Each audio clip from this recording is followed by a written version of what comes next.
আসসালামু আলাইকুম রহমতুল্লাহ। আশা করি সবাই অনেক অনেক ভালো আছেন। আলহামদুলিল্লাহ আমিও ভালো আছি। সাউন্ড সিস্টেম ক্লিয়ার কিনা, ক্লিয়ারলি শুনতে পাচ্ছেন কিনা একটু জানাবেন দয়া করে। অনেক দিন পর আপনাদের সাথে আল্লাহ তাআলা কথা বলার সুযোগ করে দিয়েছেন, সুস্থ রেখেছেন, আলহামদুলিল্লাহ।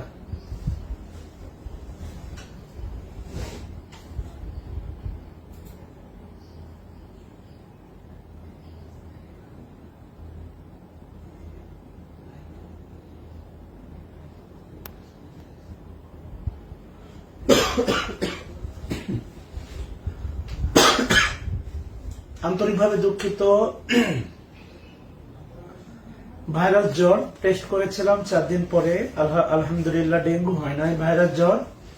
কিন্তু শরীরে এমন ঝাঁকুনি দিয়ে গেছে, এক গ্লাস পানি তুলতে মনে হয় ক্লান্ত হয়ে যাচ্ছি। যাই হোক, কেমন আছেন সবাই জানাবেন। গ্রামারের বেসিক টপিকস গুলো একদম শেষ, বিসিএস সিলেবাসে যেগুলো আছে সেই টপিকস গুলো শেষ। ন্যারেশনটাও করাই দেবো ইনশাআল্লাহ, এবং প্র্যাকটিস চলবে ইনশাআল্লাহ। কেমন? সো একটু দ্রুত জয়েন করতে হবে। আশা করি সবাই অনেক অনেক ভালো আছেন।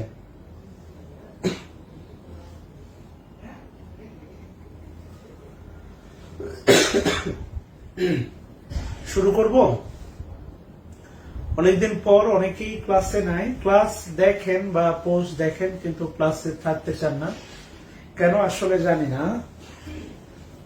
আল্লাহ শুকরিয়া। শুরু করব, বলেন শুরু করব? আল্লাহর নামে কি শুরু করব?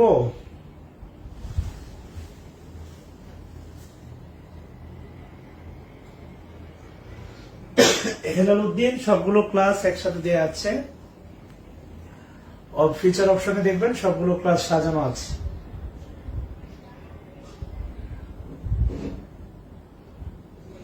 আর যারা গ্রুপে নতুন জয়েন করছেন তাদের উদ্দেশ্যে বলি, যারা থার্ড ব্যাচে এই ব্যাচে অ্যাড দিয়েছি, আপনারা লাইভ ক্লাসের ভরসা করবেন না, আপনারা ক্লাস 1 থেকে শুরু করবেন। যাই হোক, আমরা দেখতেছিলাম transformation of sentence, transformation of সেন্টেন্সের আমরা কিছু বিষয় দেখছিলাম, রাইট? এবং একটু দেখেন তো আমরা কয়টা নিয়ম দেখেছিলাম। আমার ধারণা হচ্ছে আমরা 3টা নিয়ম দেখেছিলাম। একটা হচ্ছে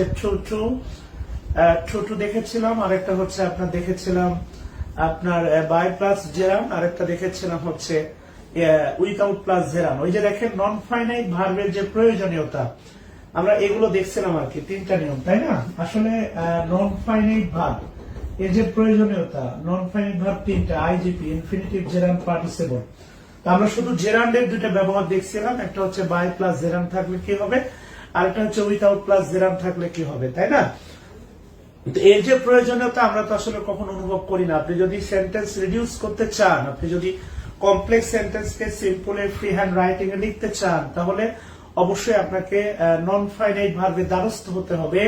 কমপ্লেক্স সেন্টেন্সের 2টা ফাইনাইট ভার্বের একটাকে নন ফাইনাইট বানাতে হবে। এই বিষয়গুলো আলটিমেটলি আমরা আলোচনা করেছিলাম, এই বিষয়গুলো আমরা দেখেছিলাম। কেমন? এই কারণে আলটিমেটলি আশা করি আমি যে বেসিক বিষয়গুলো বুঝিয়েছিলাম সেগুলো শেষ। জেরান হয়ে গেছে, আমরা ইনফিনিটিভও দেখবো, পার্টিসিপলও দেখবো। কেমন? আসেন শুরু করে দিই। তাহলে সিম্পল, কমপ্লেক্স, কম্পাউন্ড। আচ্ছা, লিখেন যে প্রেজেন্ট পার্টিসিপল থাকলে সিম্পলের সাইডে লিখেন যে বাক্যের শুরুতে লিখেন প্রেজেন্ট, বাক্যের শুরুতে লিখেন প্রেজেন্ট পার্টিসিপল থাকলে। আচ্ছা, বাক্যের শুরুতে লিখেন প্রেজেন্ট পার্টিসিপল থাকলে, লিখেন বাক্যের শুরুতে, সিম্পল সেন্টেন্সে লিখেন বাক্যের শুরুতে প্রেজেন্ট পার্টিসিপল থাকলে। কমপ্লেক্সে লিখেন when oblique as oblique since, কমপ্লেক্সে লিখেন when oblique as oblique since। এই when, as, since এই 3টার বাংলায় হবে হচ্ছে যখন। আর কম্পাউন্ডে লিখেন সবাই and, কম্পাউন্ডে লিখেন সবাই হচ্ছে and। কেমন? আচ্ছা, দোয়া করবেন আমার সুস্থতার জন্য ইনশাআল্লাহ। আশা করি কন্টিনিউয়াস ক্লাস হবে আর কি। হ্যাঁ, তাহলে আলটিমেটলি দেখেন প্রেজেন্ট পার্টিসিপল থাকলে when oblique as oblique since, আর যখন, আর কম্পাউন্ডে হবে হচ্ছে আপনার and। এবার একটু খেয়াল করে দেখেন প্রেজেন্ট পার্টিসিপল লিখেন সবাই visiting the place, visiting the place, visiting the place, এরপর লিখেন আই ওয়াজ সারপ্রাইজ। আচ্ছা, জায়গাটি পরিদর্শন করে আমি অবাক হয়েছিলাম। Visiting the place I was surprised. Visiting the place লিখেন আই ওয়াজ সারপ্রাইজড। আচ্ছা, এবার যদি আমি আপনার কাছে জানতে চাই সেটা হচ্ছে কোন অংশটুকু হচ্ছে আলটিমেটলি নো চেঞ্জ জোন। মনে আছে আপনাদের কোন অংশটুকু হচ্ছে নো চেঞ্জ জোন? মনে আছে কোন অংশটুকু নো চেঞ্জ জোন আমরা বলবো? খেয়াল করে দেখেন, আমরা সিম্পলে এই জায়গায় আছে যে ভিজিটিংটা হচ্ছে আপনার present participle, visiting present participle তথা non finite verb, visiting present participle তথা নন ফাইনাইট ভার্ব। খেয়াল করে দেখেন, তাহলে আলটিমেটলি এবার কি একটা মাত্র ফাইনাইট ভার্ব হচ্ছে ওয়াজ, ওয়াজ হচ্ছে ফাইনাইট ভার্ব, আর সারপ্রাইজ হচ্ছে অ্যাডজেক্টিভ, কারণ আই কে মডিফাই করতেছে, আইটা হচ্ছে সাবজেক্ট। তাহলে আই ওয়াজ সারপ্রাইজ। খেয়াল করে দেখেন, তাহলে একটু ভেবে দেখেন, বিষয়গুলো খুবই সহজ। এই অংশটুকু ইতোমধ্যেই আছে, এই অংশটুকু ইতোমধ্যে আছে, এটা হচ্ছে নো চেঞ্জ জোন, এটা হচ্ছে no change zone number one, no change zone number one. Number two হচ্ছে একটা বিষয় লক্ষণীয়, সেটা হচ্ছে একটু ভালোবেসে খেয়াল করে দেখেন, সেটা হচ্ছে ওয়াজ। আপনাদের কাছে প্রশ্ন, ওয়াজ এটা কি প্রেজেন্ট টেন্স না ফিউচার টেন্স? বলেন তো, ওয়াজ এটা কি প্রেজেন্ট টেন্স না ফিউচার টেন্স? বলেন এটা কোন টেন্স? এই টেন্সের ব্যাপারটা আপনাকে মাথায় রাখতে হবে। যেমন আমি যদি বলি যে 2 দিন আগে আমি কক্সবাজারে ঘুরে আসছি আর 3 দিন পরে তুমি মজা পাবা, হবে না। তারপর 2 দিন আগে আমি খাইছি, 3 দিন পরে তোমার পেট ভরবে, হবে না। এই টেন্সের ব্যাপারটা আপনাকে মাথায় রাখতে হবে। তাহলে আমি ট্রান্সফরমেশন অফ সেন্টেন্সের শুরুর ক্লাসে বলছিলাম 3টা বিষয় যদি আপনি মাথায় রাখেন তাহলে বিষয়গুলো সাউন্ড আসবে এখানে, তাহলে বিষয়গুলো হচ্ছে ঠিক ওকে হয়ে যাবে। তার মধ্যে একটা ছিল এই যে ভার্বের বিবর্তন, যে আপনাকে ভার্বের কথা মাথায় রাখতে হবে, সিম্পল মানে একটা ফাইনাইট ভার্ব, কেমন? এরপরে পরে কথা বলুন, পরে বাদ দাও, বসো। এরপরে হচ্ছে আলটিমেটলি খেয়াল করেন, এরপরে বলছিলাম হচ্ছে আলটিমেটলি এই যে ভার্বের প্রসঙ্গটা, আরেকটা বিষয় বলছিলাম হচ্ছে যে টেন্সের প্রসঙ্গ, টেন্স বেশিক্ষণ নেব না, টেন্সের প্রসঙ্গ, এই টেন্সের প্রসঙ্গটা আপনাদেরকে মাথায় রাখতে হবে, তাহলে আলটিমেটলি বিষয়গুলোকে আর কোনোভাবে ভুল হবে না। কেননা আপনি যখন এটা পাস্ট টেন্সে আছে তাহলে আগেরটা হবে কি পাস্ট, খুবই সাবলীল, এটা আমি আপনাদের বলছিলাম আর কি। সো এই কারণে একটু খেয়াল করে দেখেন, তাহলে আমরা হোয়েন নিতে পারি, অ্যাজ নিতে পারি, হোয়েন আই। আরেকটা বিষয় খেয়াল করেন, ভিজিট করার কাজও করছি আমি, আবার অবাক হয়েছে কিন্তু আমি, দেখেন বোথ সাবজেক্ট কিন্তু আই। ওই যে এটা বাংলা সিনেমা, সাবানা সিনেমা না, যে হচ্ছে তুমি খেলে আমার খাওয়া, তোমার পেট ভরলে আমার পেট ভরে, এটা বাংলা সিনেমা না, এটা রিয়ালিটি। সো এখানে ভিজিটও করছি আমি, আবার অবাকও হয়েছি আমি। ব্যাপারটা এমন হবে না যে ভিজিট করছে আমার বড় ভাই, অবাক হবো আমি, নট লাইক দ্যাট, এমনটা হবে না। সো এই দুইটা ভার্বের সাবজেক্টই হবে কিন্তু আপনার আই, এই বিষয়গুলো মাথায় রাখবেন। তাহলে হোয়েন আই, হোয়েন দিয়েও করতে পারেন, হোয়েন আই, হোয়েন আই অবশ্যই ভিজিট হবে না, হবে visited, when I visited the place. আচ্ছা, when I visited the place, এরপরে খেয়াল করে দেখেন I was surprise, when I visited the place I was surprise. আচ্ছা, এই ট্রান্সফরমেশনের অনুবাদে অনেক প্রকার কাজ আছে, কথা বুঝতেছেন কিনা? এই যে ট্রান্সফরমেশন আমি আপনাকে দেখাচ্ছি, খেয়াল করে দেখেন। এরপরে বলতে পারেন, দেখেন দুইটা কাজে আমি করছি, I visited the place, I visited the place, I visited the place and was surprise. Ultimately আপনাদের শিখাইছিলাম এন্ড এর আগে পরে ভার্বের সাবজেক্ট যদি একজন হয় তাহলে এন্ড এর পরে উল্লেখ করার দরকার নাই, এই বিষয়গুলো আমি আপনাদের শিখাইছিলাম। এবার বলেন বাক্যটা ক্লিয়ার কিনা?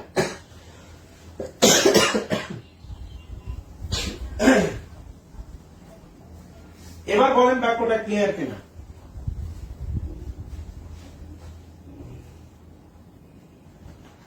আচ্ছা, আল্লাহ শুকরিয়া। তাহলে আশা করি বুঝতে পারছেন। এবার বাকি যে নিয়মগুলো করাবো দেখবেন সেগুলো খুব দ্রুত শেষ হয়ে যাবে।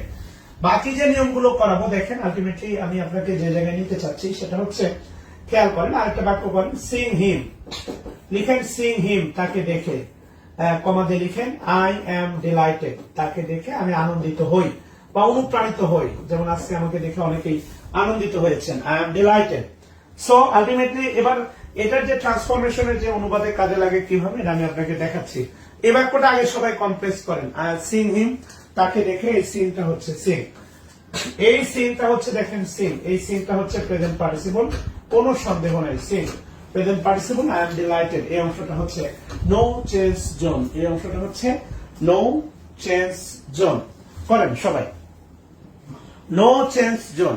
এরপর আমরা ন্যারেশন শুরু করবো ইনশাআল্লাহ। হ্যাঁ, খুব দ্রুত আমাদের ন্যারেশনের পার্টটা শুরু হবে, আর ন্যারেশন শুরু হলে আপনাদের গ্রামার পার্টটা আলহামদুলিল্লাহ শেষ হয়ে যাবে আর কি। হ্যাঁ, করেন সবাই, পারা উচিত।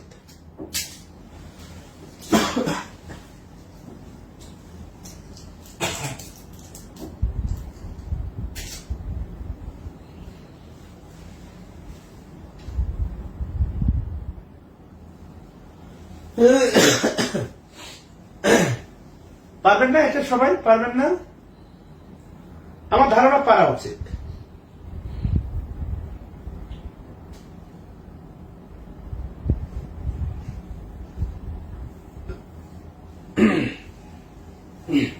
when I seen কেন when I see হবে, seen হবে না। এটা প্রেজেন্ট টেন্সে আছে, দেখেন এটা প্রেজেন্ট টেন্সে আছে, তাহলে এটা প্রেজেন্ট হবে। তাহলে when না আপনি as ও দিতে পারেন, as I see যখন আমি তাকে দেখি, as I see, when I see বা since I see, since I see যখন আমি তাকে দেখি। খেয়াল করেন I am delighted, আমি আনন্দিত হই। I am delighted। আরেকটা বিষয় একটু খেয়াল করেন, আমি আপনাকে অনুবাদের জায়গায় নিতে চাই, সবাইকে অনুবাদের জায়গাতে নিতে চাই। সেটা হচ্ছে আলটিমেটলি একটু আমাকে সময় দিতে হবে। প্রেজেন্ট পার্টিসিপল দিয়ে আসলে অনুবাদে কিভাবে কাজে লাগে সেই জায়গায় আমি আপনাকে নিতে চাই, বা সেই বিষয়টা একটু শেখাতে চাই, বা আমি বলছি আপনাদের ফ্রি হ্যান্ড রাইটিং শেখাবো। সো ডেফিনেটলি সেই জায়গাটা আমাকে ডেভেলপ করতে হলে আলটিমেটলি আমি আপনাদের আগেও বলেছি যে বেসিক গ্রামারটাই হচ্ছে ফ্রি হ্যান্ড রাইটিং। এর পরবর্তীতেও হচ্ছে আলটিমেটলি এই বিষয়গুলো নিয়ে আলোচনা করেছি বা দেখানোর চেষ্টা করেছি। যাই হোক,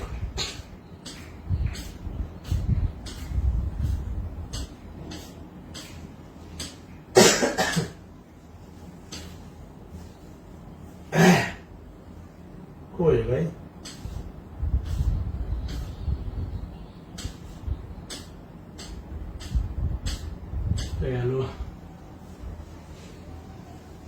আচ্ছা, হ্যাঁ, when দিতে হবে সবসময় তা না, when দিয়ে আপনাকে কাজ করতে হবে সবসময় এমনটা না।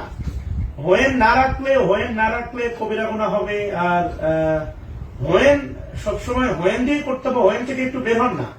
since as এটা মানেও যখন, এটা একটু ইউজ করা শেখেন ভালো হবে। whenটাকে একটু ছুটি দেন, when তো as পার দেখছেন অনেক, তাই না? whenটাকে একটু ছুটি দেন, ভালো হয়।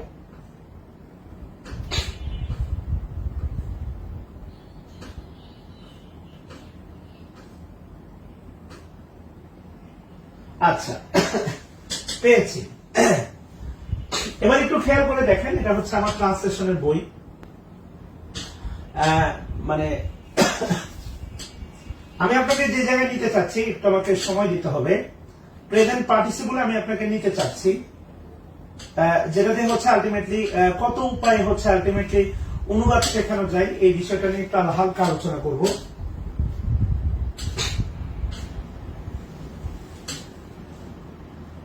একটু কষ্ট করে সময় দিবেন। আচ্ছা, এবার একটু খেয়াল করে দেখেন, সেটা হচ্ছে নিয়মটা আমি আপনাকে বলি, পেয়ে গেছি আলহামদুলিল্লাহ।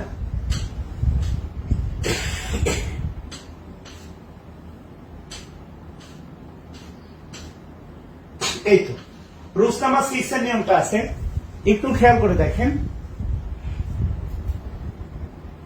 when I হবে, হি না, হি হবে কেন?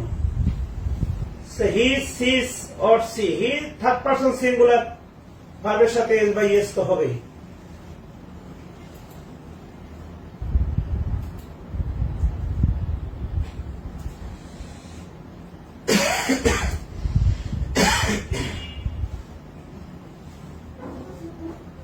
আচ্ছা, হি থার্ড পারসন সিঙ্গুলার না। আচ্ছা দেখেন, বাংলা ক্রিয়ার শেষে ইয়া বা এ থাকলে অনুবাদের গুরুত্বপূর্ণ একটা নিয়ম নির্ভর করতেছে ট্রান্সফরমেশনের উপর। খেয়াল করে দেখেন, বাংলা ক্রিয়ার শেষে ইয়া বা এ থাকলে ইংরেজি করার সময় প্রেজেন্ট পার্টিসিপল ব্যবহার করে অনুবাদ করতে হয়। খেয়াল করেন, আমরা যে জায়গাটা করলাম, জায়গাটি পরিদর্শন করে আমি অবাক হয়েছিলাম। এখানে দুইটা কাজ, একটা পরিদর্শন করে আর একটা অবাক হয়েছিলাম। খেয়াল করে দেখেন, এখানে বোঝার অনেক কিছু আছে। আমি যদি আপনাকে বলি দেখেন নন ফাইনাইট ভার্ব গুলো একটু খেয়াল করে দেখেন। নন ফাইনাইট ভার্ব আমি যদি বলি গো, গো মানে হচ্ছে আপনার যাওয়া, গো মানে হচ্ছে যাওয়া। খেয়াল করে দেখেন, এটা হচ্ছে নর্মাল ফর্ম, গো মানে যাওয়া। যদি বলি টু গো, তাহলে বাংলাটা হয় কিন্তু দেখেন যেতে, বাংলা যেতে, তাহলে যেতে ব্যাপারটা নন ফাইনাইট ভার্ব। অথবা যদি বলি দেখেন হচ্ছে গোয়িং, গোয়িং মানে হচ্ছে আলটিমেটলি গিয়ে, গিয়ে এই যে দেখেন এ বাংলা ক্রিয়া শেষে এ বা ইয়া আছে, গিয়ে বা গিয়া বা গিয়া বা গিয়ে, খেয়াল করে দেখেন। আলটিমেটলি আমি যদি বলি দেখেন বি, বি মানে হও, বি মানে হওয়া, বি মানে হওয়া, এটা হচ্ছে নরমাল। আমি যদি বলি ইম্পারেটিভ সেন্সে বি, তাহলে হচ্ছে হও, যেমন গো যাও। ইম্পারেটিভ সেন্সে গো এর বাংলা কিন্তু আপনারা দেখেন যাও। আচ্ছা টু বি, টু বি মানে কি হতে, খেয়াল করেন। আমি ডাক্তার হতে চাই, I want to be a doctor, খেয়াল করে দেখেন, I want to be a doctor. আবার যদি বলি বিং, বিং মানে কি হয়ে, এই যে being, being a doctor, being a doctor হয়ে, ডাক্তার হয়ে আমি কি করব, জনগণের পকেট কাটবো। কথা কি বুঝতেছেন কিনা? বাস্তবতা। এই যে দেখেন নন ফাইনাইট ভার্ব গুলোর ব্যবহার বাংলা বাক্য অনুবাদ করার সময় আপনি ফাইনাইট নন ফাইনাইট বের করতে পারেন। আমি অবাক হয়েছিলাম, এটা হচ্ছে প্রিন্সিপাল ক্লজ। আমি অবাক হয়েছিলাম, এটা হচ্ছে প্রিন্সিপাল ক্লজ। খেয়াল করে দেখেন, আমি অবাক হয়েছিলাম। জায়গাটি পরিদর্শন করে যেই বাংলা শব্দ বা যেই বাংলা ক্রিয়া শোনার পরে আপনার শোনার আগ্রহ থেকে যাবে, এটাই নন ফাইনাইট ভার্ব। আপনাকে সিদ্ধান্ত নিতে হবে। আপনি যদি এটাকে ক্লজ বানান তাহলে এটা হবে সাবঅর্ডিনেট ক্লজ, কেননা এটা হয়ে যুক্ত হয়ে যাবে, হয়ে নাই, হয়ে নাই, এটা হবে সাবঅর্ডিনেট ক্লজ। তাহলে আলটিমেটলি আপনি নরমালি একটা বিষয় একটু সবসময় একটু খেয়াল করে দেখবেন, সেটা হচ্ছে মানে সাবঅর্ডিনেট ক্লজকে সবসময় রিডিউস করা হয় করে কমপ্লেক্সকে সিম্পল সেন্টেন্স বানানো হয়। সাবঅর্ডিনেট ক্লজের ফাইনাইট ভার্বকে নন ফাইনাইট বানানো হয়। মানে আমি আপনাকে বোঝাতে চাচ্ছি, আমি জায়গাটি পরিদর্শন করে অবাক হয়েছিলাম। এই বাক্যের বাংলা যদি ভিজিটিং দ্য প্লেস হয়, আই ওয়াজ সারপ্রাইজ, এই বাক্যের অনুবাদ হতে পারে, এই বাক্যের ইংলিশ যদি visiting the place I was surprise হতে পারে, এই বাক্যের অনুবাদ হতে পারে when I visited the place I was surprise. বোঝাতে চাচ্ছি এই বাক্যটুকুর, এই বাক্যটুকুর, এই বাক্যটুকুর অনুবাদ সিম্পলেও করা যায়, কমপ্লেক্সেও করা যায়। এটা ট্রান্সফরমেশনের পরিপূর্ণ জ্ঞান ছাড়া সম্ভব না। আমার টোটাল বিষয় কি বুঝছেন? বাংলা ক্রিয়ার শেষে ইয়া বা এ থাকলে, খেয়াল করেন, ইয়া বা এ, আমি ডাক্তার হয়ে, এ বিং এ ডক্টর, এই ইয়া বা এ থাকলে অনেকভাবে এটা অনুবাদ করা যায়। ইয়া বা এ থাকলে প্রায় 3 থেকে 4 ভাবে অনুবাদ করা যায়। দেখেন আমি বিষয়গুলো আপনাকে দেখাচ্ছি, সবগুলো হচ্ছে আমার ট্রান্সলেশন বই আমি দিয়ে দিয়েছি। আলটিমেটলি বলা আছে, দেখেন বলছে কি বলছে, যে বাংলা ক্রিয়া শেষে ইয়া আছে, ইয়া বা এ থাকলে এটাকে ultimately visiting the place after visiting the place. দেখেন আলটিমেটলি আমরা জানি বাক্যের গুরুত্বপূর্ণ অংশ হচ্ছে finite verb, non finite verb তিনটা, infinitive, gerund, participle, 2 plus V1 ভার্বের সাথে ING, V3 প্লাস পার্টিসিপল। খেয়াল করে দেখেন বিষয়গুলো আমি যে জায়গায় আপনাকে নিতে চাচ্ছি, যেমন ঢাকা গিয়ে, going to Dhaka, after going to Dhaka, having going to Dhaka. এই ইয়া বা এ থাকলে, ইয়া বা এ থাকলে 3 ভাবে অনুবাদ করা যায়। প্রেজেন্ট পার্টিসিপল দিয়ে করা যায়, বাই অথবা আফটার প্লাস জেরান্ড দিয়ে করা যায়, পাস্ট পার্টিসিপলও করা যায়। যেটাকে প্রেজেন্ট পার্টিসিপল দিয়ে করা যায়, যে মনে করেন ভিজিটিং দ্য প্লেস, সেটা করা যায় হ্যাভিং ভিজিটেড দ্য প্লেস। কথা কি বুঝতেছেন কিনা? ব্যাপারগুলো একটু খেয়াল করে দেখেন। আমি আপনাকে যে জায়গায় নিতে চাচ্ছি, যে এইটা প্রেজেন্ট পার্টিসিপল দিয়ে অনুবাদ করা যায়, তো প্রেজেন্ট পার্টিসিপল যুক্ত বাক্যকে তো কমপ্লেক্সও করা যায়। তো যেইটা প্রেজেন্ট পার্টিসিপল দিয়ে সিম্পলে অনুবাদ করা যায়, সেই বাক্যটাকেও তো কমপ্লেক্স হোয়েন অথবা অ্যাজ দিয়ে করা যায়। এই ব্যাপারে কি আপনি একমত কিনা বলেন?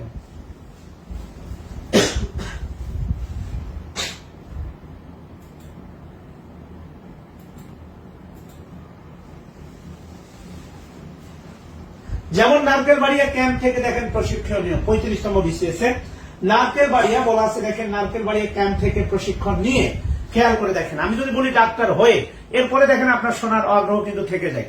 ট্রান্সফরমেশনে অনুবাদের একটা ভালো অবদান আছে। বিষয়গুলো আপনি বুঝতে চান না বা বোঝেন না বা বোঝার চেষ্টা করেন না, এটা আপনার সমস্যা।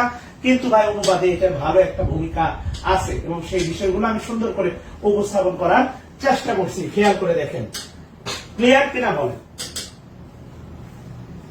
যেই বাংলা অনুবাদটা প্রেজেন্ট পার্টিসিপল দিয়ে করা যাবে, যেহেতু প্রেজেন্ট পার্টিসিপলকে কমপ্লেক্সে রূপান্তর করা যায়, কম্পাউন্ডে রূপান্তর করা যায়, তাহলে সেই অনুবাদটা সিম্পলে প্রেজেন্ট পার্টিসিপল দিয়ে হলে কমপ্লেক্স এবং কম্পাউন্ডেও অনুবাদ করা সম্ভব।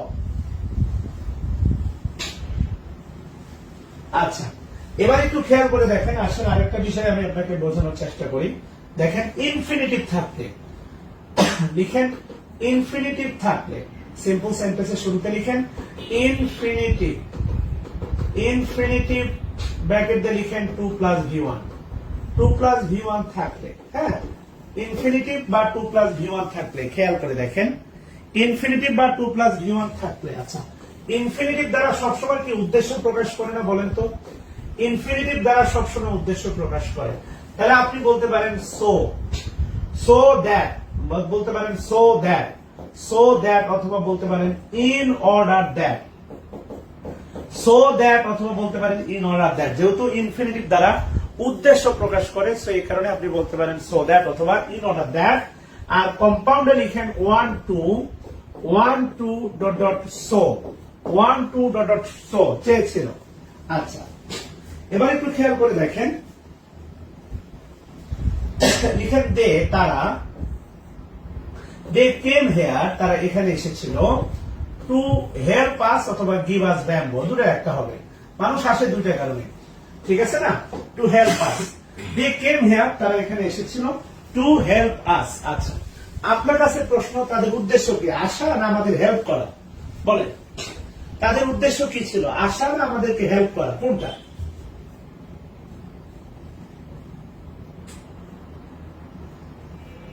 তাদের উদ্দেশ্য কি ছিল? আসা না আমাদেরকে হেল্প করা? অবশ্যই উদ্দেশ্যটা আসা না। উদ্দেশ্য কি ছিল? তারা এসেছিল, তাদের উদ্দেশ্য হচ্ছে দেখেন টু হেল্প আস। এই যে দেখেন টু হেল্প আস, এইটাই হচ্ছে আমাদের নন ফাইনাইট ভার্ব। আচ্ছা, আরেকটা বিষয় হচ্ছে দেখেন এই যে কেমটা কিন্তু পাস্ট টেন্স, খেয়াল করেন এই কেমের উপর কিন্তু অনেক কিছু নির্ভর করতেছে।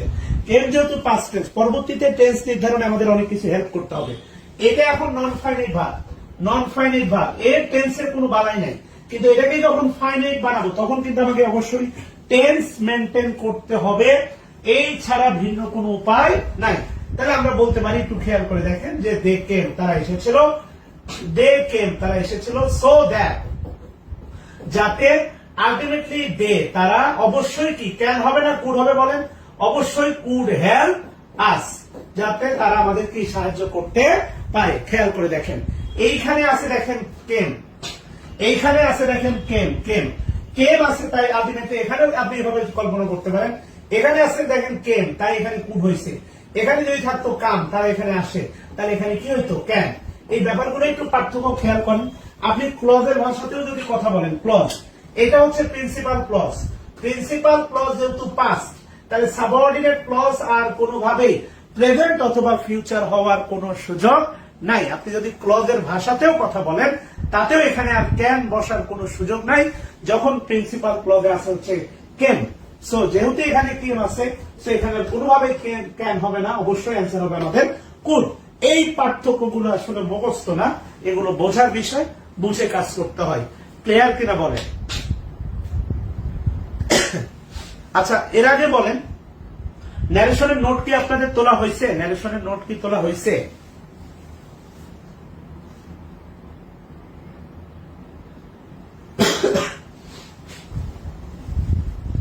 ন্যারেশনের নোট তোলা হয়েছে আপনাদের? বলেন। না বোঝার কিছু নাই, ছবিগুলো একটুখানি 19-20 করে দেখলে হবে। এটার পরে এটা, এটার পরে এটা, এটার পরে এটা, এটা একটু চিন্তা শক্তি কাজে লাগে। 17টা ছবি খুব একটা এলোমেলো না, আপনি জাস্ট বুঝলে হবে। নোট যদি তোলা হয় তাহলে ছবি দিয়ে ক্লাসগুলো করব, ভালো হবে আর কি। আল্লাহ শুকরিয়া। তাহলে এই বিষয়টা বুঝতে পারছেন কিনা বলেন। আচ্ছা, এবার বলেন, খেয়াল করে দেখেন, তাহলে আলটিমেটলি তাদের চাওয়া কি ছিল? দেখেন, তাদের 1 2, তারা 1 2 মানে চায় বা চেয়েছিল। তারা কি চেয়েছিল? হেল্প করতে, তাই না? এটাই কিন্তু তাদের চাওয়া ছিল হচ্ছে হেল্প করা। তাহলে আলটিমেটলি দেখেন, এখানে আছে কেম, তাহলে এখানে ওয়ান্ট আর হবে না, হবে ওয়ান্টেড। তাহলে দে ওয়ান্টেড, তারা চেয়েছিল to help us, they wanted to help us, তারা চেয়েছিল আমাদেরকে সাহায্য করতে। সো এই কারণে দে কেম, তারা এসেছিল। খেয়াল করে দেখেন, পার্থক্যগুলো একটু বোঝেন। আল্লাহ শুকরিয়া। কালকে ইনশাআল্লাহ আমরা ন্যারেশন শুরু করব। ন্যারেশন শেষ করে আমরা হচ্ছে র্যান্ডম প্র্যাকটিস আর হচ্ছে ক্লিপস্টোবেল শেষ করব। এরপরে আমরা ইনশাআল্লাহ সামনের দিকে যাব ইনশাআল্লাহ। হ্যাঁ, শেষ আসেন।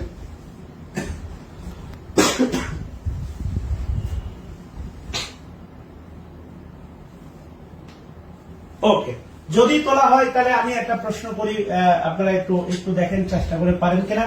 তাহলে লিখেন যে আব্দুল্লাহ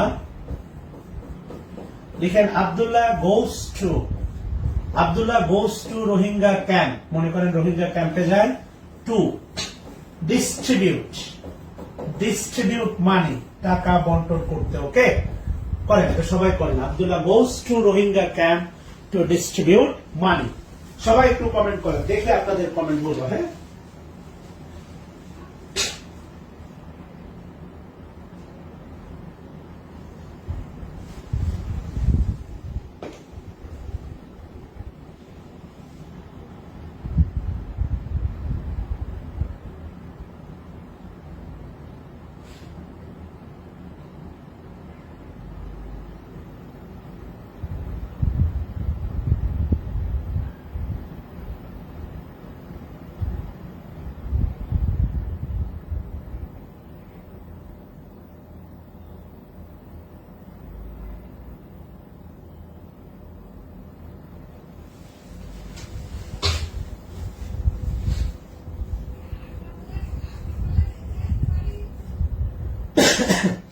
তোলেন প্লিজ। সালমান আজমির শিফাত, আপনি কি কোর্সে টাকা দিয়ে ভর্তি হয়েছেন? যদি ভর্তি হয়ে থাকেন তাহলে আপাতত যা ক্লাস করতেছেন সেগুলো করেন, অন্য প্রসঙ্গ নিয়ে ক্লাসের পরে কথা বলা যাবে। আপাতত যেটা সলভ করতে বলছি সেটা একটু করেন। সালমান আজমির শিফাত, না হলে আপনার এই অনবরত কমেন্টের কারণে আপনাকে সুন্দর করে একটা ফুটবলের মতো কিক দিয়ে আপাতত বের করে দেবো না। ইফতিকার আহমেদ হুসাইন, আলটিমেটলি সে এসেছিল, সে রোহিঙ্গা ক্যাম্পে যায় যাতে করে সে টাকা বন্টন করতে পারে। এখানে ক্যান আনতে হবে, ক্যান। এইটাই ব্যাপার হচ্ছে। আব্দুল্লাহ, আপনাকে বাক্যটা এভাবে সাজাতে হবে। Abdullah goes to Rohingya camp, Abdullah goes to Rohingya camp so that, যাতে করে কি করতে পারে, হি দ্বারা কারে বোঝাবে? Abdullah he can distribute, can আসবে, হি ক্যান ডিস্ট্রিবিউট মানি। খেয়াল করতে হবে। হ্যাঁ, এখানে ক্যান আনতে হবে। ক্যান আর কুডের ব্যবহারটা এখানে ইউজ করতে হবে। এটা শুধু প্রেজেন্টে রাখা যাবে না। এটা প্রেজেন্ট, ঠিক আছে, এটা হচ্ছে মডেল ইউজ করছি আমরা, এটা ইউজ করা যায়, তাই না? সো এই কারণে আলটিমেটলি হচ্ছে এখানে ক্যান আনতে হবে, শুধু হি ডিস্ট্রিবিউটস এইটা রাখা যাবে না। ওকে, আচ্ছা, আল্লাহ শুকরিয়া, আশা করি বুঝতে পারছেন। আর যে বিষয়গুলো হচ্ছে ওই যে ইনস্পাইট ডিসপাইট এগুলো থাকলে এগুলো হয়, এগুলো আপনারা জানেন। কত নম্বর নিয়ম আমি জানি না, কত নম্বর নিয়ম গেল, 5 নম্বর মেবি নিয়ম গেল। আগে 2টা 3টা, এখন 2টা 5টা। ওই যে ইনস্পাইট ডেসপাইট হচ্ছে প্রিপোজিশন, ডেসপাইট আর একটা হচ্ছে ইনস্পাইট অফ, এগুলো আপনাদেরকে শিখাইছি। ইনস্পাইট অফ, ডেসপাইট এরা একটা প্রিপোজিশন, ইনস্পাইট অফ এরা একটা হচ্ছে প্রিপোজিশনাল ফ্রেজ, এটা শিখাইছিলাম। এগুলো থাকলে কমপ্লেক্সে হয় দো বা অলদো, কমপ্লেক্সে হয় দো বা অলদো, আর কম্পাউন্ডে হয় হচ্ছে বাট। খেয়াল করে দেখেন, গত পরশুদিনই হচ্ছে আমি একটা ক্লাস নিয়েছিলাম হচ্ছে কি বলে অফলাইনে, ক্রাশ বেসিস রিটেনে। সেখানে বলা আছে যে গত 2 দশকে ব্যাংকিং ক্ষেত্রে অনেক প্রতিবন্ধকতা থাকা সত্ত্বেও, এই যে সত্ত্বেও, এই সত্ত্বে শব্দ দিয়ে যেখানে থাকবে সেখানে আপনি ডেসপাইট ইনস্পাইট অফ দিয়ে অনুবাদ করতে পারবেন। আর যেহেতু আপনি ডেসপাইট বা ইনস্পাইট অফ কে অনুবাদ মানে আপনি কমপ্লেক্স কম্পাউন্ড জানেন, সো ওই বাক্যটাকে সিম্পলি অনুবাদ করা আপনার কাছে যেমন বোধগম্য হবে, কমপ্লেক্স বা কম্পাউন্ডে অনুবাদ করা আপনার জন্য বোধগম্য হবে, যদি ট্রান্সফরমেশনের ব্যাপারে আপনার স্বচ্ছ ধারণা থাকে। তো আলটিমেটলি ডেসপাইট আর ইনস্পাইট অফ, ডেসপাইট প্রিপোজিশন এগুলো জানেন। তো এগুলো দিয়ে সে মহান বাক্য, আমি সেটাই আগে শিখাই। ডেসপাইট হিজ প্রভার্টি, তার দারিদ্রতা সত্ত্বে। খেয়াল করে দেখেন, ডেসপাইটটা প্রিপোজিশন, এরপর একটা বসে আছে নাউন ফ্রেজ, কারণ হিজ হচ্ছে ডিটারমিনার, হিজ ডিটারমিনার। তা সত্ত্বে, নট উইথ স্ট্যান্ডিং, এটা একসাথে হবে, আবুল কাসেম, তা সত্ত্বেও। হ্যাঁ, নট উইথ স্ট্যান্ডিং একসাথে হবে, তা সত্ত্বেও। আচ্ছা, despite his poverty, comma he is honest, মানে দারিদ্রতা সত্ত্বেও সে গরিব। এ তো মহান বাক্য। তাহলে বাক্যটা সবাই করে ফেলেন প্লিজ। এই বাক্য তো পারবেন। দো যে কোনো একটা বসাইতে পারেন, দো আলটিমেটলি প্রভার্টিটা হচ্ছে, দেখেন খেয়াল করে দেখেন, অ্যাবস্ট্রাক্ট নাউন। প্রভার্টিটা হচ্ছে অ্যাবস্ট্রাক্ট নাউন, এটা হয়ে যাবে অ্যাডজেক্টিভ। দো হি ওয়াজ পোর, খেয়াল করে দেখেন, এই যে প্রভার্টি হয়ে গেল পোর। প্রভার্টিটা অর্থাৎ অ্যাবস্ট্রাক্ট নাউনটা কেমন অ্যাডজেক্টিভ হয়ে গেল, ওয়াজ হচ্ছে লিঙ্কিং ভার্ব, পোরটা হি কে মডিফাই করতেছে, পোর হচ্ছে অ্যাডজেক্টিভ। দো হি ওয়াজ পোর, তাহলে হি ইজ অনেস্ট, ওই আগের মতোই, no change, he is honest. খেয়াল করে দেখেন, হি ইজ অনেস্ট। আর এই বাক্য তো পারবেন, এই বাক্য তো সবার পারার কথা। He is poor but he is honest, এ তো মহান বাক্য। এগুলো নিয়ে নতুন করে কথা বলার কিছু নাই। এগুলো আমার ধারণা পারবেন। আচ্ছা, নাম্বার 6 গেল। নাম্বার 7 নাম্বার নিয়ম আসেন। নাম্বার 7 খুবই সহজ। নাম্বার 7 সেটা হচ্ছে আলটিমেটলি দেখেন সিম্পল সেন্টেন্সে লিখেন সিম্পল। এটা সবচেয়ে বেশি কাজে লাগে। সিম্পল সেন্টেন্স এ, সিম্পল সেন্টেন্স এ আলটিমেটলি লিখেন ব্যক্তি।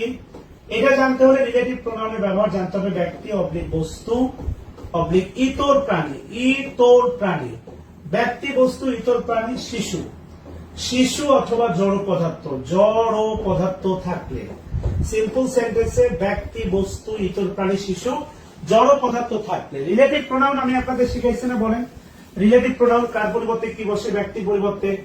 তাহলে এখানে হু বসতে পারে, অথবা হুম বসতে পারে, অথবা হুইজ বসতে পারে, অথবা দ্যাট বসতে পারে।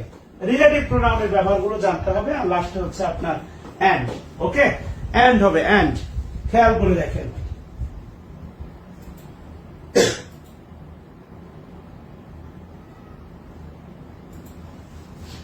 আচ্ছা, এবার একটু বিষয় খেয়াল করে দেখেন। রিলেটিভ, এগুলো হচ্ছে সব রিলেটিভ প্রোনাউন। এবার ভালো করে বলেন যে রিলেটিভ প্রোনাউনের ব্যবহারটা মাথায় আছে কিনা, এটা বলেন। রিলেটিভ প্রোনাউনের ব্যবহারটা মাথায় আছে কিনা বলেন। রিলেটিভ প্রোনাউনের ব্যবহারটা মাথায় আছে কিনা বলেন। হ্যাঁ, এবার তাহলে আমি যে জায়গায় আমি আপনাকে দাঁড় করাতে চাচ্ছি বারবার, ইংলিশ ধরেন ট্রান্সফরমেশন। শুধু কি ট্রান্সফরমেশন জানলে হবে না? এখানে ভয়েস লাগতে পারে, টেন্স লাগতে পারে, রিলেটিভ প্রোনাউনের ব্যবহার লাগতে পারে, অনেকগুলো বিষয়, বা ভার্বের পরিপূর্ণ জ্ঞান, ফাইনাইট নন ফাইনাইট ভার্ব, এর পরিপূর্ণ জ্ঞান সম্পর্কে আপনার সম্যক ধারণা থাকতে হবে। এই টোটাল বিষয়গুলো জানা লাগবে কি লাগবে না বলেন? অবশ্যই লাগবে। এবং ইংলিশ হচ্ছে কম্বাইন্ড প্রসেস। এই কম্বিনেশনটা যে ভালো পারবে ইংলিশ তার কাছে হচ্ছে বোধগম্য হবে, আর এই কম্বিনেশনটা যে পারবে না তার কাছে ইংলিশটা খুব একটা বোধগম্য হবে না। সহজ কথা, যতই লাফাদাফা করেন, যতই বিগত সালের প্রশ্ন মুখস্থ করেন, আর যতই হচ্ছে ওই টেকনিকের মনে করেন আলী বাবা, খাদা বাবা, ন্যাংটা বাবার তবারক নিয়ে ঘুরেন আর ফু নিয়ে ঘুরেন, কোনো কাজ হবে না। এই দিন শেষে আমার এই বিস্তারিত বাবার কাছে আসতে হবে। কথা কি বুঝছেন কিনা? এটা হচ্ছে বাস্তবতা। তাহলে আলটিমেটলি খেয়াল করে দেখেন, রিলেটিভ প্রোনাউনের ব্যবহারগুলো আমি আপনাদেরকে বিস্তারিত শিখাইছি। রিলেটিভ প্রোনাউনের আদ্যপান্ত আমি আপনাদেরকে বিস্তারিত শিখাইছি। এ আর শাফিন, এখানে রিলেটিভ প্রোনাউনের আরো অনেক ক্লাস আছে, দেখেন। আচ্ছা, তাহলে আমি যদি বলি, খেয়াল করে দেখেন, আই স, ওই যে মহান একটা বাক্য, I saw a flying bird. খেয়াল করেন, I saw a flying bird, এই যে বার্ড আছে দেখেন, I saw a flying bird. সটা হচ্ছে ফাইনাইট ভার্ব, সটা ফাইনাইট ভার্ব, আর ফ্লাইং হচ্ছে নন ফাইনাইট ভার্ব বা প্রেজেন্ট পার্টিসিপল, তাই না? তাহলে I saw a flying bird, এখানে বার্ড আছে, তাই না? এবার একটু খেয়াল করে দেখেন, I saw a flying bird. তাহলে আলটিমেটলি আমি বলতে পারি কি, I saw a bird, I saw a bird, I saw a bird. Bird কি মানুষ না? তাহলে অবশ্যই হুইস দিব, হুইস। এবার স পাস্ট টেন্স, তাহলে হবে হুইস ওয়াজ ফ্লাইং। আমি একটা পাখি দেখেছিলাম যা উড়ছিল। খেয়াল করে দেখেন, I saw a flying bird, I saw a bird which was flying. এরপরে কি হবে? I saw a bird, I saw a bird, আমি একটা পাখি দেখতেছিলাম, and আমি উঠতেছিলাম না, it was flying, এটা উঠছিল। সহজ কথা, এই না পারার কিচ্ছু নাই। কথা বুঝতেছেন কিনা? আচ্ছা, এবার লিখেন I saw a crying baby, I saw a crying baby। তাহলে বলেন তো, এই বেবি কি এরা হুইস হবে না হু হবে? মনে আছে তো? ক্যাপিটাল বেবি আর স্মল বেবি মনে আছে তো? মনে থাকলে ভালো, না থাকলে আরো ভালো। আচ্ছা, তাহলে আলটিমেটলি একটু খেয়াল করে দেখেন, I saw a flying bird, I saw a crying baby। Baby মানে শিশু, শিশু তো শিশুর পরিবর্তে কি হয় বলেন? তাহলে I saw a baby, I saw a baby, হু হবে না হুইস হবে বলেন? অবশ্যই হুইস হবে, হুইস ওয়াজ ক্রাইং। আর বেবিকে ধরে নেওয়া হয় নিউট্রাল জেন্ডার, অবশ্যই ইট হবে। কথা বলছেন কিনা? আচ্ছা, আল্লাহ শুকরিয়া। এবার বলেন সেই মহান বাক্য, আই লাভ ইউ। এই বাক্য সবাই কমপ্লেক্স করেন, সবাই ভালো হয়েছে। এই বাক্য সবাই কমপ্লেক্স করেন। এখন রুমটা সুন্দর লাগতেছে, আরো দেখতে হবে। বলেন এই বাক্যটা কমপ্লেক্স হবে কিনা বলেন?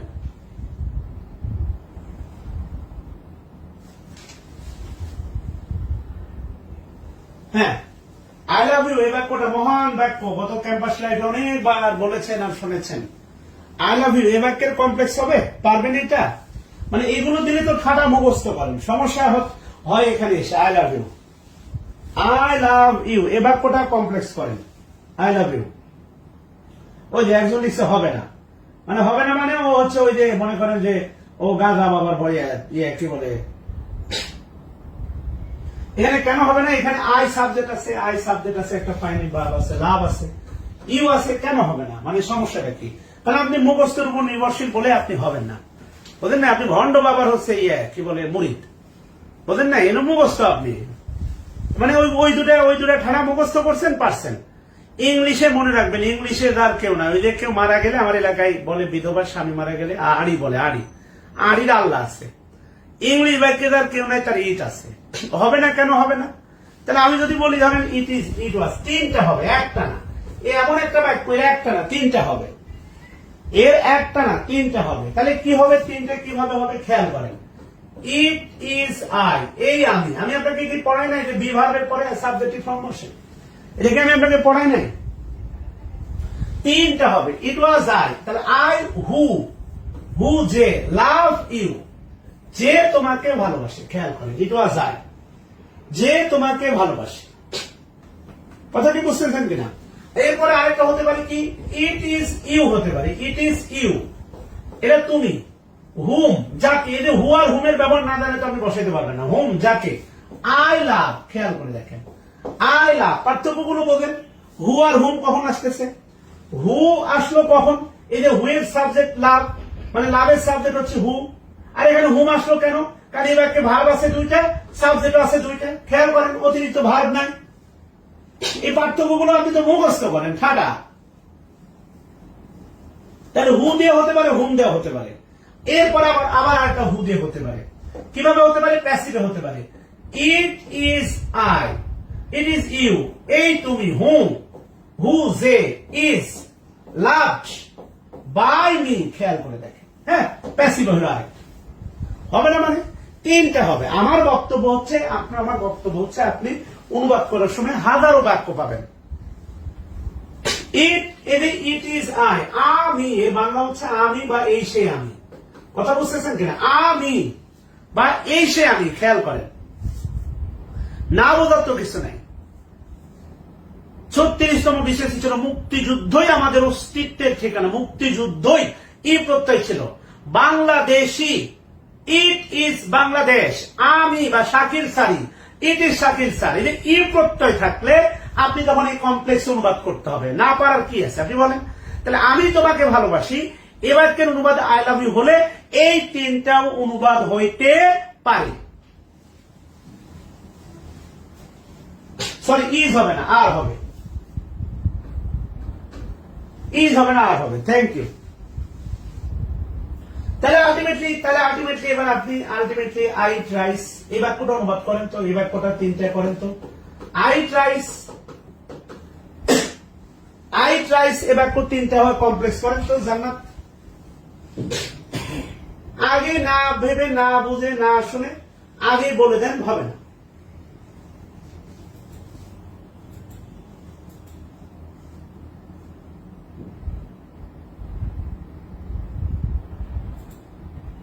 তাহলে এবার কেন ইয়ে করেন তো।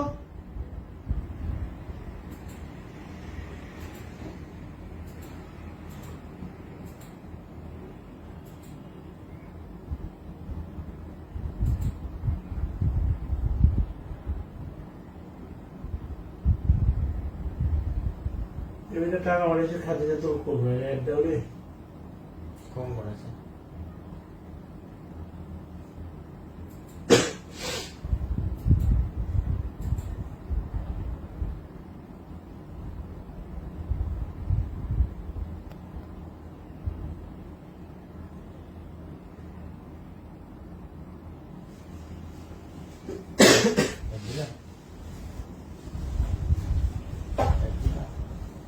না দিব কি সম্ভব? তিনটা সম্ভব। কমপ্লেক্স এই বাক্যেরও তিনটা সম্ভব, আগের মতো তিনটা। জান্নাতুল ফেরদাউস। এবার বুঝছেন তো? মুখস্থ বাবার কাছে যায় না। English matter of understanding, math matter of understanding, not based on structure or technique. Both are matter of understanding. ATM একটা না মুখস্থ, ওই 193টা দেশের রাজধানীর নাম ঠাটা মুখস্থ। ইংলিশ মুখস্থ বিষয় নয়, ইংলিশ মুখস্থ বিষয় নয়, এটা বোঝার বিষয়। আর এগুলো না বুঝলে আপনি অনুবাদে, আমি তো বললাম যে আপনার অনুবাদে এই দুইটা নিয়ম সবচেয়ে বেশি কাজে লাগে, ওই যে প্রেজেন্ট পার্টিসিপেলটা আর এই নিয়মটা সবচেয়ে বেশি কাজে লাগে। এই দুইটা নিয়ম সবচেয়ে বেশি কাজে লাগে। এই দুটা নিয়মের পাশে লিখে রাখেন ট্রান্সলেশন। যদি ভবিষ্যতে রিটেনে 46 উপরে ভর্তি হন, দেখবেন এই দুটা নিয়ম আমি আবার নিয়ে আসবো, ট্রান্সলেশনে আমার বইয়েতে পাবেন, বা আমি শেখানোর সময় আবার নিয়ে আসবো, কারণ এটা আপনাকে আনতে হবে, এটা বাধ্য। এই দুটো নিয়ম আবার আসবে, এটাই বাস্তবতা।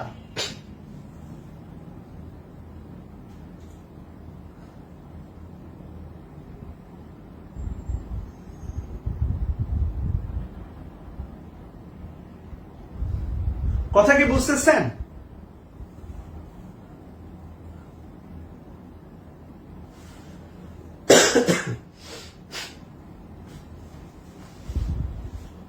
কথা কি বোঝা যাচ্ছে? ক্লিয়ার কিনা বলেন। মুখস্থ করবেন না, একটু সিরিয়াসলি কাজ করবেন, তাহলে বিষয়গুলো সুন্দর করে পারা সম্ভব। আচ্ছা আসেন, আর ছোট্ট দু একটা নিয়ম আছে। বিসাইডস ছাড়া অর্থে, বিসাইডস, ওকে, বাজারে পাবেন, বইটা বাজারে পাবেন। বিসাইডস কমপ্লেক্সে হবে হোয়াইল, আর কম্পাউন্ডে হবে not only but also. Compound হবে নট অনলি বাট অলসো, খেয়াল করে দেখেন। আচ্ছা, হোয়াইল মানে যে সবসময় কন্টিনিউয়াস তা না। বিসাইডস, বিসাইডস ছাড়া অর্থে preposition. Besides giving, giving us advice, আমাদের কি বলে আমাদের অ্যাডভাইস দেওয়া ছাড়াও, giving us, give, beside giving us advice, জেরান he helped us with money, সে আমাদের টাকা দিয়ে সাহায্য করেছিল। Simple, he helped us with money. খেয়াল করে দেখেন। এবার যদি আমি আপনাকে বলি, ওই যে নো চেঞ্জ জোন, এই অংশটুকু no change zone, no change zone. আর একটা বিষয় হচ্ছে হেল্প, হেল্প হচ্ছে দেখেন, খেয়াল করে দেখেন, past tense, help past tense, তাই এটা অবশ্যই হবে পাস্ট। অর্থাৎ দেখেন আলটিমেটলি যে বিসাইডস গিভিং আস অ্যাডভাইস, উপদেশ দেয়া ছাড়াও তিনি আমাদের টাকা দিয়ে সাহায্য করেছিলেন। খেয়াল করেন, তিনি যে শুধু উপদেশ দিয়েছিলেন তা না, টাকা দিয়ে সাহায্য করেছিলেন। আচ্ছা, তিনি উপদেশ দিয়েছিলেন তিনি এবং সাহায্য করেছিলেন তিনি, তাহলে আমরা বলতে পারি হোয়াইল হি অবশ্যই গিভ হবে না, গেভ হবে, গেভ আস অ্যাডভাইস। খেয়াল করে দেখেন, হোয়াইল কমা দিয়ে এরপরে হুবহু এটা বসাই দেন। এই যে আলটিমেটলি আপনার মাথার ভিতরে ঢুকে গেছে হোয়াইল মানে কন্টিনিউয়াস না। হোয়াইলের সাথে কন্টিনিউয়াস হবে কখন?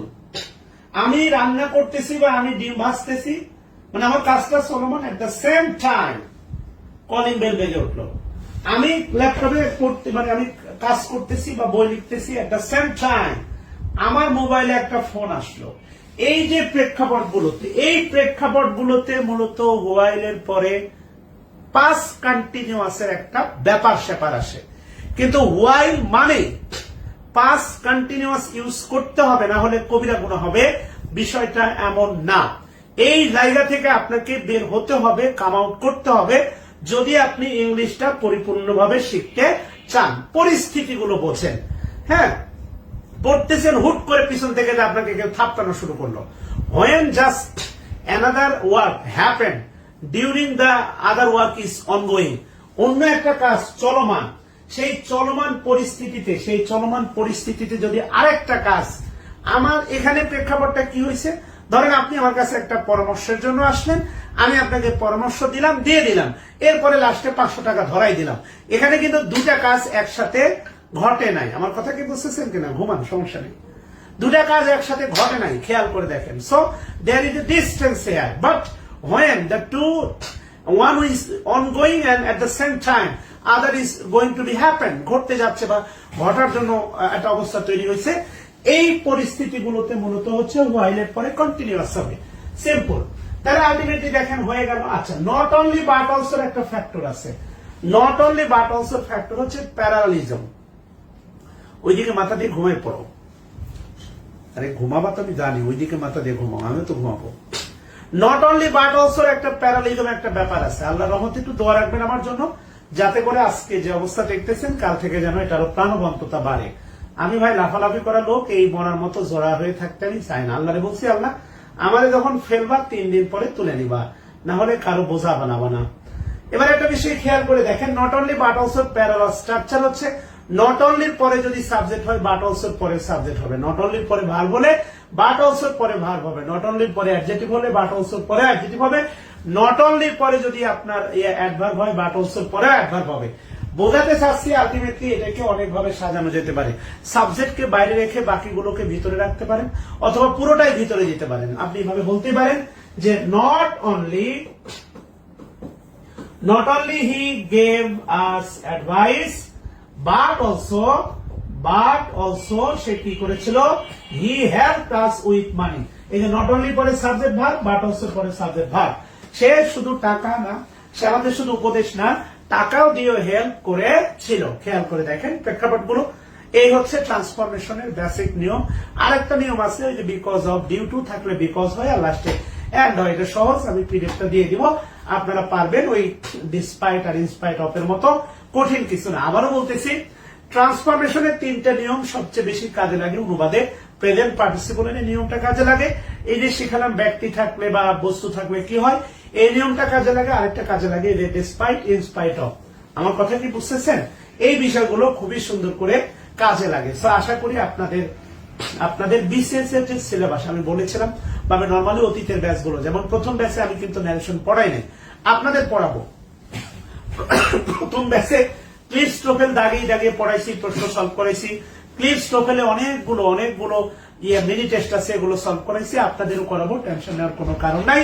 বাট আমি যদি বলতে চাই যে বেসিক যে আপনাদের ওয়াদা, বেসিক গ্রামার, এইটা আলটিমেটলি ন্যারেশন শেষ হয়ে যাবে। আই বিলিভ ক্লাসগুলো আপনি বারবার দেখবেন, এবং আমার ধারণা এই বিষয়গুলো যদি মাথার ভিতরে রাখতে পারেন কন্টিনিউয়াসলি, তাহলে আমার ধারণা হচ্ছে আর কখনো ইংলিশ প্রবলেম হয়ে দাঁড়াবে না, বিশেষ করে গ্রামার।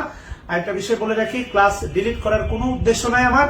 যে ফেসবুক যতদিন রাখে গ্রুপ ততদিন থাকবে, কিন্তু আফসোসের বিষয় আপনারা ভিডিওগুলো নিয়ে অসৎ উদ্দেশ্য মানে বাস্তবায়ন করেন, কেউ বন্ধুদের শেয়ার করেন বা কেউ বিক্রি করতেছেন। বাট আমি কসম দিয়ে বলতেছি, অবশ্যই আপনি আমার ক্ষমা পাবেন না যদি আপনি আমার হক নষ্ট করেন, এবং ডেফিনেটলি আমার একটা বদদোয়া থাকবে, আপনার ভালো রিজিক আল্লাহ তাআলা আপনাকে দিবে না যদি আপনি সামান্য 500 টাকার জন্য চুরি করেন।